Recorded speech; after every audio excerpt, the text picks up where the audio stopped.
For centuries, the Waldensians had been a beacon of light shining amidst the prevailing darkness.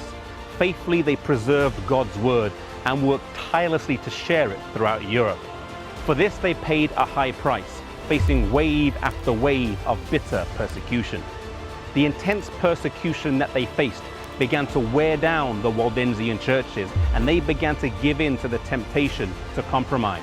Many began to render an outward compliance to the papacy while trying to remain true to their faith in God's word. But this course of action began to quietly erode the purity of their faith.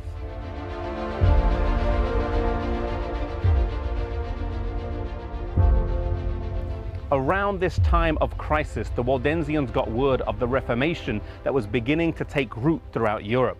They heard of the work that was taking place in Germany, Switzerland, and France. And in order to fully understand the nature of this new movement and determine what similarities they shared, the Waldensian churches decided to send a few delegations of ambassadors to the churches in Europe.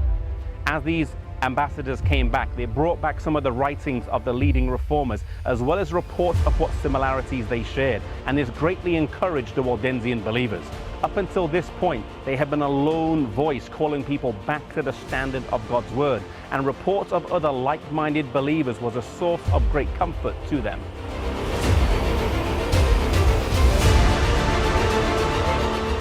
The leaders of the Waldensian churches then decided to convene a synod with representatives from the Protestant churches so they could meet with the leaders of the Waldensian churches to discuss their beliefs and further determine the relationship that the Waldensians would have with the Reformation as a whole.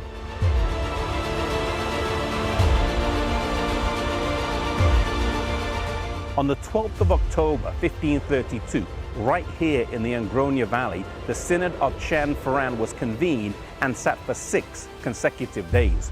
One of the most significant decisions that was made was the resolution to translate and print the entire Bible into the French language, and the Waldensian churches raised the funds for this endeavor. The work was then undertaken by Calvin and his cousin Oliverton and was completed in 1535. The Bible was then printed in Neuchâtel, Switzerland, and then distributed amongst the French-speaking Protestants in Europe.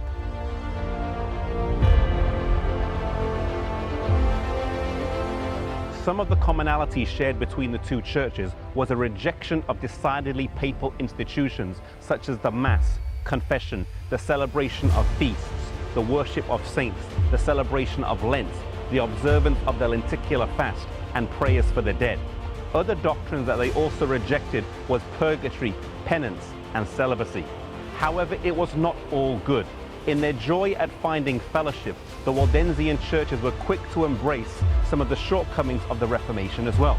Whilst the Reformation of the 16th century was a decided step in the right direction, it did not bring about a complete restoration of biblical truth. In some areas of belief and doctrine, the Waldensians made compromises that represented a step backwards as they found fellowship with the Reformation. Two things that stand out from the Synod of Chanforan. Firstly, we see the importance of Christian fellowship, and we see the importance of the accountability and encouragement that comes with Christian fellowship.